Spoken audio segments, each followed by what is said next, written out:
So my wife and I are conducting a 211-day horseback journey across Canada.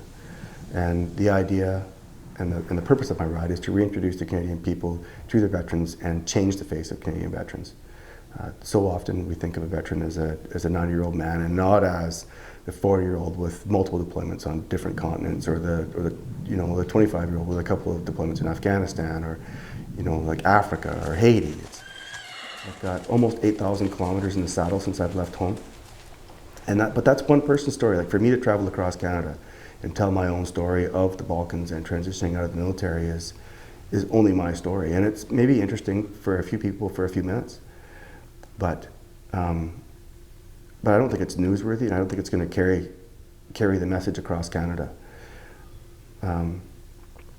Where the power in this ride is that we're including as many contemporary veterans as we can, and putting them in the saddle on these fantastic horses. Are people affected by their service? Well, yes. But would they do it again? Yes. It's the hearts are in the right place, and they're just trying to do the right thing. So we need to support them. And I met a lady in a shop. She had she was working behind a counter in just a little gift shop, and she recognized regimental crest on my jacket for what it was. Asked me if I was in the Canadian military, and I said yes.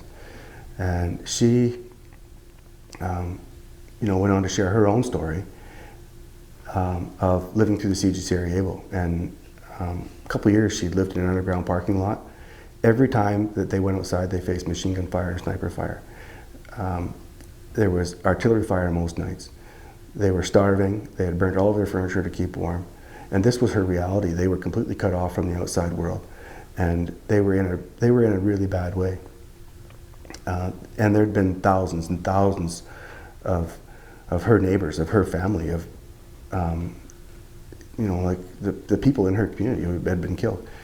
And it was Canadian troops that broke that siege. It was Canadian troops that brought them aid, and it was Canadian troops that eventually got her out. So here we are in this shop in Vancouver. She's sharing this story with me, and I was telling her about my experience in the Balkans, and both of us are in tears. She's crying and I'm crying, and I'm worried that we're making a scene, like as the moment's passing. And I look back in the lineup, and there was like 6 or 8 other people there, and they were all in tears, and complete strangers. And I realized that there is power in a shared story.